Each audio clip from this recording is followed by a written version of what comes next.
Hey everybody, this is John at Uvalde Reports. We're going to do a special Thanksgiving podcast. Instead of talking about political issues, we're going to definitely talk about Thanksgiving. What are we thankful for? So the whole thing is going to be Thanksgiving, a day of thanks. And that's kind of what our message is. What are we thankful for? So before we get moving, I'll introduce my favorite co-host is Joe Bitts. Hey, I just want to say something real quick. Here it comes. We've been drinking, and it's Thanksgiving, and there's family around here. I'm pretty sure politics will kind of eventually make its way into this. I'm sure there is. I'm sure everybody else is taking politics.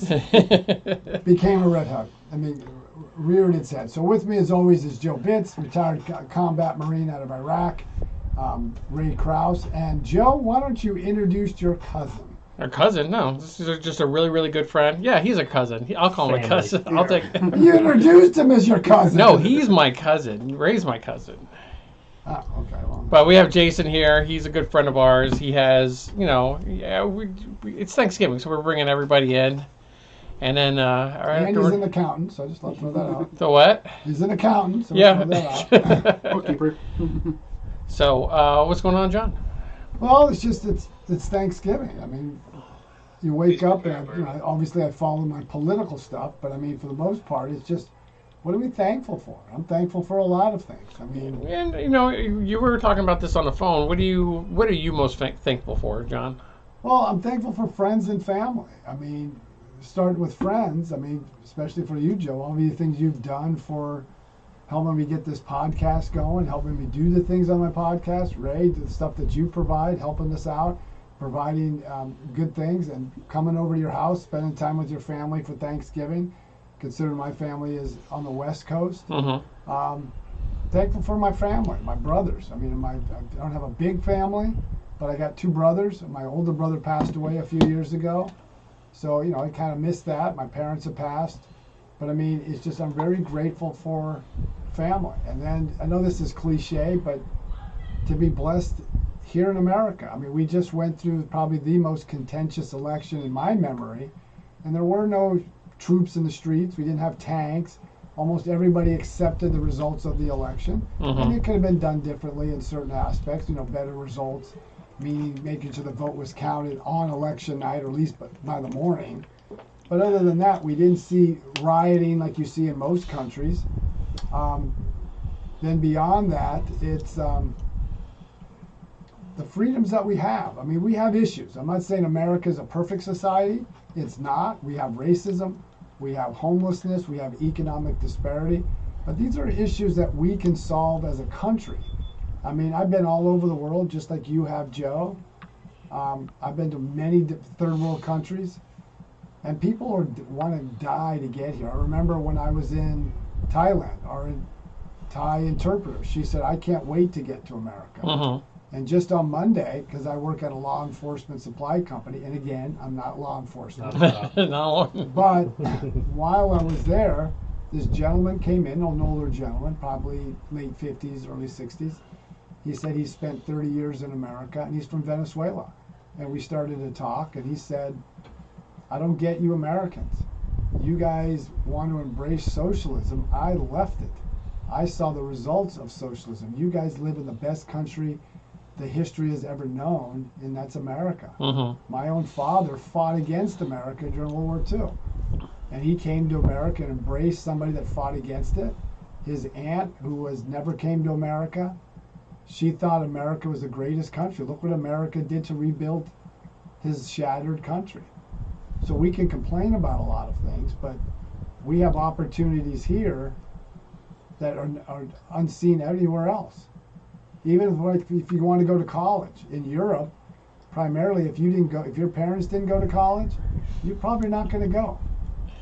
So I mean, that's just what I'm thankful for. And then this may be cliche. I'm thankful for my health. Yeah. Because we did a health assessment about 2 weeks ago. Blood pressure was 106/70.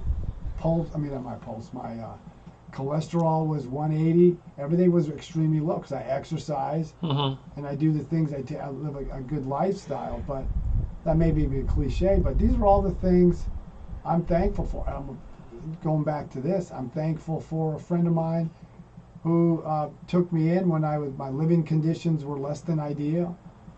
Friends like you that helped me out when my economic condition or employment was not like I wanted to be. Yeah. And especially you helped me get this business moving so we can do this on a full-time basis. So if I have just few close friends, I consider myself blessed.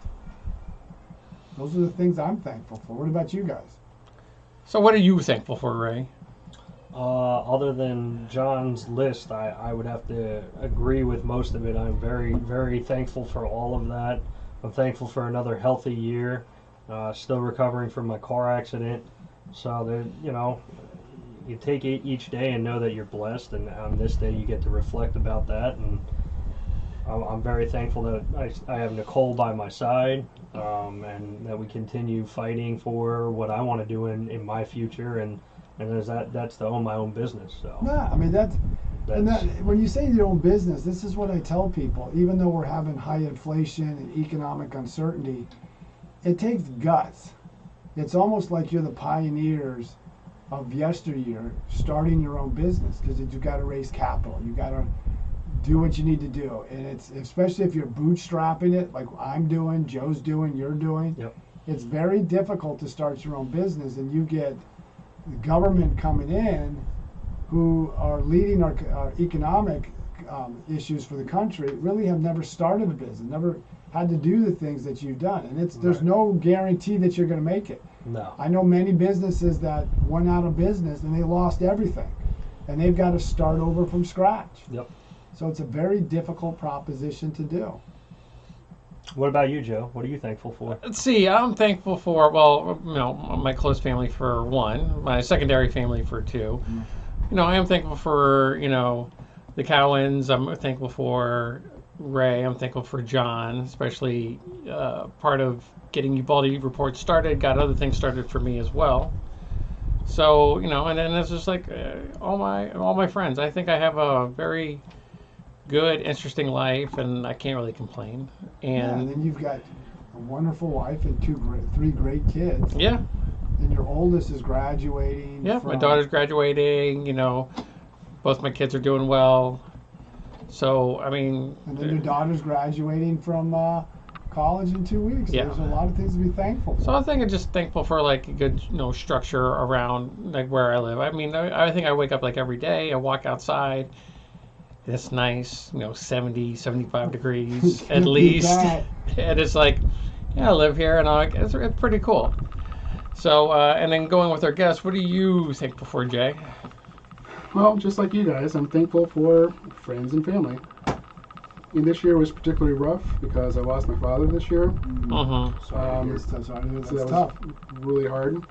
But it got me closer to my brother, my sister-in-law, my extended family.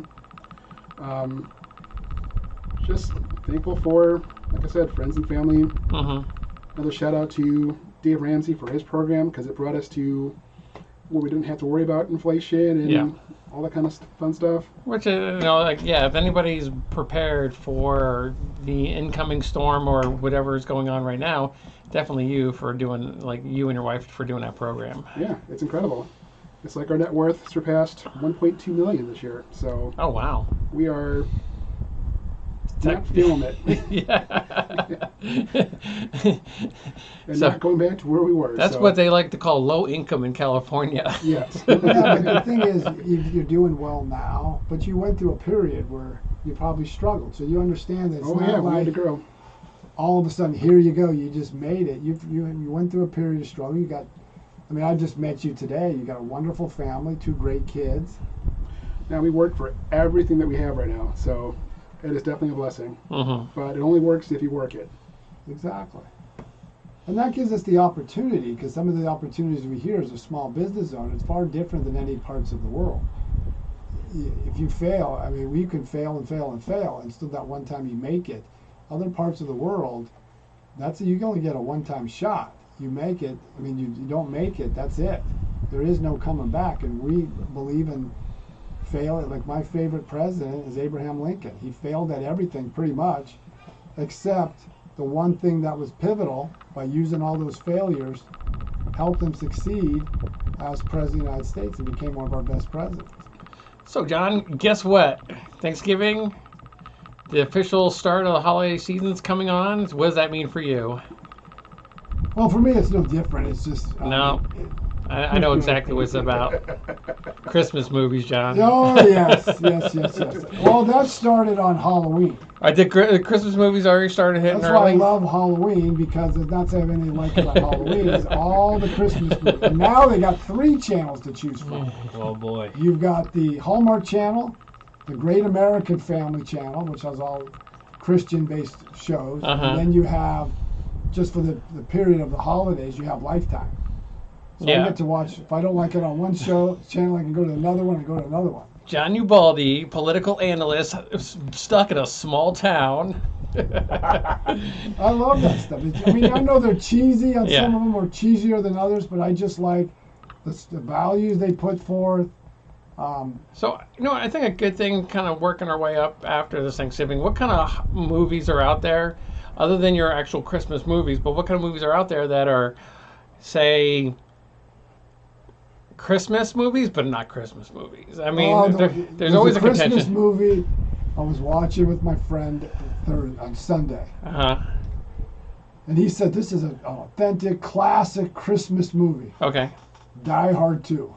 Die Hard, okay, yeah, Die Hard 2 falls under Christmas. Because they had the Christmas theme during the Christmas Well, I guess you say Die Hard 2 was to him it was a Christmas movie. 1 and 2 are, I guess, would be during Christmas. So I'm just throwing that out. We had to watch the Die Hard movies. It's not Christmas till the Nagasaki Plaza. And they referenced that in Die Hard 2, but this was in Washington D.C. and I was like, okay. It's Christmas when you watch Die Hard 2. So what about you guys? What are your Christmas but not Christmas movies? Well, I just recently, what's it called, American Psycho? They said since it happened around Christmas, could be deemed a Christmas movie. I've never even seen like American Psycho, but American Psycho. Yeah. Is that with Christian Bale? Yeah. Yes. Okay. Have you seen it, Jay? Oh yes. Yeah. Yeah. Movie? But to me, the thing is on Christmas, though, even on Thanksgiving, everybody is so caught up, and we grew up poor, so we had a few gifts under the tree. We didn't have a whole lot. But to me, my favorite memories of Christmas is just spending time with the family. Like my mom was a phenomenal cook. Oh my gosh, she could cook, and she loved it. She had 4 boys who loved to eat. Yeah. And it was just spending time around the Christmas, on the dinner table, just chatting and reliving old times, old things we used to do. And now that my parents are gone, you kind of you reflect back on certain things. I miss spending time with my 2 younger brothers. That's all the family I've got, but it's just kind of interesting. We got a TikTok question, John. Oh, here it comes. So I'm going to take a TikTok question. You go. Is Thanksgiving a religious holiday? It depends how you go. It depends who you are. Some people it says it's not a religious holiday. It's more of a secular holiday. I think it's more of an American holiday. Or an American holiday, but you can turn it into both. You could say, which we didn't really get into it here so much, but you can say, what are we thankful for? What are we blessed with? I mean, for me, I go to church every Sunday. I don't mean just because you don't go to church, that means you're not religious. Heathens. I don't agree. I deal with 2 heathens before the podcast when they got booze all over the place. But I am blessed by a lot of things. I'm going to go get the pig now. You can turn it and just think about, what are we truly thankful for? That we live in a country where I can practice my religion openly without restraint from the government. I've been in many countries of the world where that wasn't the case. We don't have a state-sponsored religion. I'm free to practice my beliefs the way I see it, and you all are able to practice your beliefs the way you see it, the way you feel fit, the way you see it for your families. So you can be both. It can be a secular holiday, and it also can be a religious holiday. It just depends where you sit. Yeah. So, and then, I mean, what comes along, are you got any plans, like, shopping-wise, or is it just, like, kind of like, is it just going to be, like, all-out mayhem? Even maybe talking about, is there, in a sense, like, is there something that can happen economically that can maybe boost the economy like in a single like event or day or something like that? Not now. There's something that could happen that could hurt the economy. Well, yeah, like we're talking about the rail strike, but I'm The saying, rail strike, like, what if you have like this epic Black Friday where like everything on the shelves in every store is just sold out? Foreseeable, you could possibly see that, but I think with the inflation being as high as it is, about almost 8%, I just don't think the Christmas selling season is going to be that robust this year because everybody's feeling it between higher gas prices, higher utility costs to heat your home, especially in the Northeast.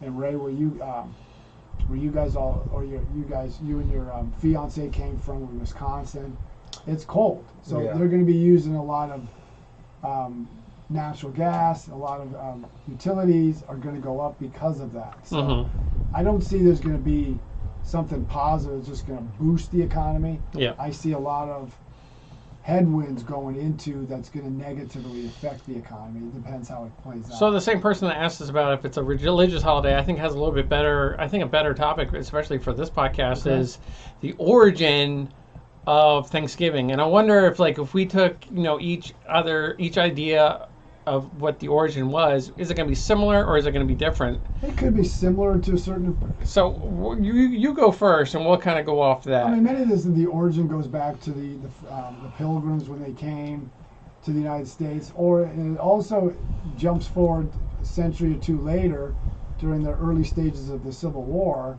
where Abraham Lincoln put a proclamation to do a day of thanks because we were going into such a horrific conflict. Okay. What do you think, Jason? Yep, back to the Pilgrims and the Indians, but to me it was never all about that. It was just getting together with families, a day of thanks. Okay. And that was the holiday. Yeah. But like going back to like what was your concept of Thanksgiving like when you originally like thought about it, or when it was like taught in school, or how was it taught to you? Taught, the Pilgrims and the Indians and getting together and the feast and all that kind of fun stuff and dressing up in headdresses and face paint, and we can't do that now, of course, but but it was cool back then. Yeah. But I just think going back, I mean, I know we learned the traditional part of it, but I just think even when I was kids, I mean, that was more of the romanticized version, but I think people just used it as a day of Thanksgiving, more of what Abraham Lincoln did the proclamation, where it became a day of thanks. What were we thankful for? And I think lesser degree, even now, I know we can't do what you suggested, but even when I was a kid, it was more just being thankful for what we have. What are we blessed with? Now, did you ever hear the, I guess a rumor or myth even that Coca-Cola was the one that kind of formed Christmas, or they kind of solidified Christmas and pop culture, or the way it is celebrated now? One. Okay. Well, that's one of the things that I once heard. I was wondering if there was like another, maybe incognito or like shadow kind of company that's just like secretly like, gets giddy when they see like all these purchases for turkey and all the But see, the thing is, even like for the holidays, I'm a little bit a little older than you, Joe. God, I hate saying this. Just a little bit. But I mean, the thing is, when I was a kid, Christmas was more of the religious holiday than it is now. Because when I grew up in not a small town, it was a small semi-rural town, but you go down to City Hall, there was a huge nativity scene. Everybody waited for the nativity scene to get put out. Yeah. And it was always Merry Christmas. It was more of the religious holiday aspect of it. Today, you don't really hear a lot of people say Merry Christmas. You can't put a nativity scene out because somebody's going to be offended. Well, that was not the case 30, 40 years ago. So I think a lot of these holidays have taken a different meaning as we move forward. What was once the meaning has turned something different. Hey, Ray, what's your origin, or where do you think the origin comes from? I'm going to have to go with the previous two statements. That's exactly what we were taught when I was younger, and then it was taught to be thankful for what we had, and then for each other, really. So I don't think that changed much. No, I don't think so. Has it changed now? But I just it's interesting, you talk to people not people who are born here. The rest of their life, just like I said earlier about that individual who was from Venezuela, and he was like, I don't get you guys. We left this repressive regime to come to America. This is the greatest country on earth. I even worked with a guy when I worked at that restaurant I worked at. He was from Cuba, and he's like, I don't get you Americans. And he was a little bit more abrasive, and he said, I don't get you guys. You guys want to embrace socialism. I left it. This is the best country on the planet. And he said something that was weird, that I don't see boats going the other direction. I see boats coming your way, but not little rafts and shanty rafts going to Cuba. Yeah. But I see them coming this direction. Privilege we have in America. So what I think actually my whole origin for Thanksgiving would be, when the colonists got here, and then they had to maybe. They weren't really friendly with the American or the Native American Indians that were already here. And then what I think was like a cosmic event when some xenomorph aliens and predators came to Earth solely to hunt these colonists and Native Americans, where the Native Americans and the colonists had to join forces in order to beat the predators and the aliens. So we were not the conquerors. So we had to unite both Native American and colonists, come on solid ground, and defeat this evil that was invading the world. And when he finished, they celebrated. Just to let our listeners know, when Joe was in Iraq, he was around burned. Did you drink that Camp Lejeune water? So he was at Camp Lejeune. So when you hear those commercials about the Camp Lejeune water, that's going into his answer. What do you think? What do you think about the current World Cup situation going on now? Like, especially a lot has changed. Like, because normally it's held during the summer. This now it's held during where it's cooler for that area that it's in. Also, they were kind of like, oh, it's cool. You guys can drink beer, and then all of a sudden, like, oh no, now you can't drink beer. There was also the countries were showing pride for LGBTQ. Yeah, for the LGBTQ, and they kind of like Qatar's like, no, sorry, not happening. So well, I think people should have realized this. It's a very religious country. If people don't know where Qatar is, it's in the middle of the Persian. Well, it's an island off in the Persian Gulf, and Islam is their religion. Mm-hmm. Islam does not support LGBTQ issues. Islam has a strict no drinking policy. So I don't know why everybody's shocked. This is Qatar. This is the Middle East. It's like, to me, did Brittany Griner teach you nothing? You go to somewhere else, you obey their laws, you obey the practices, you follow what they do. Yeah, and I agree with you, because once I heard the whole thing, like, first of all, I didn't even know what they were going to serve. I didn't know they were going to serve like their period, because I think Qatar kind of falls under the dry kind of countries like Iraq. There's not a drop to be found in Iraq, Kuwait, even Afghanistan. I don't know about Afghanistan. Afghanistan, you don't drink there. It's a Muslim country. Okay, so and then I was like, well, that's not going to fly.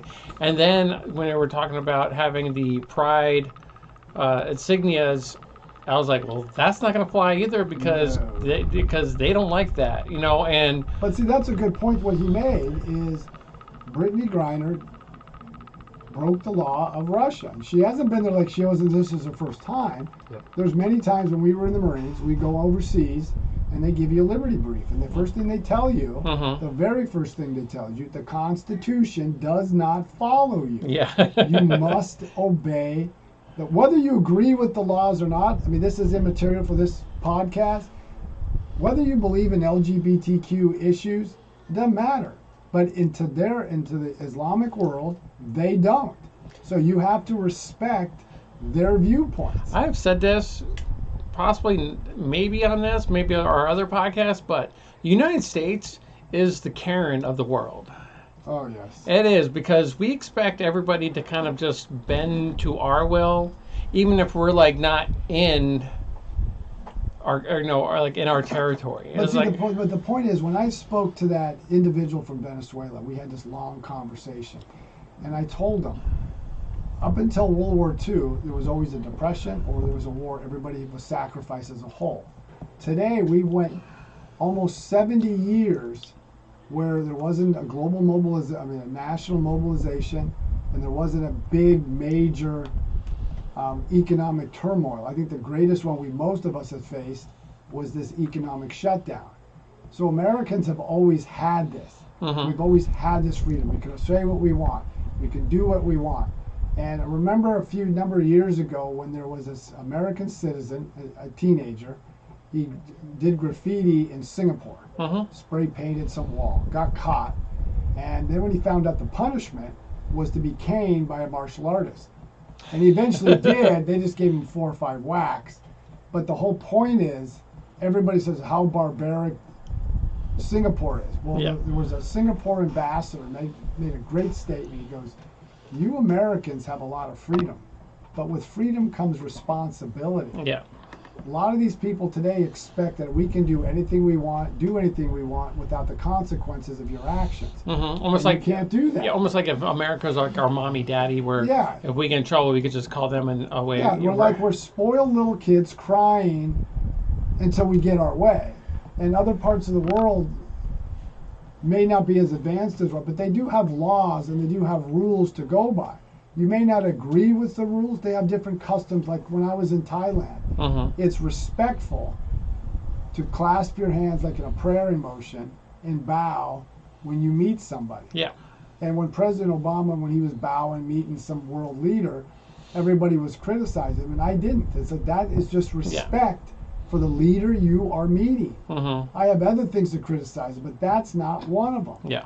And I think Americans need to realize that the world doesn't center around America. You have to understand their values and their viewpoints and how they see things.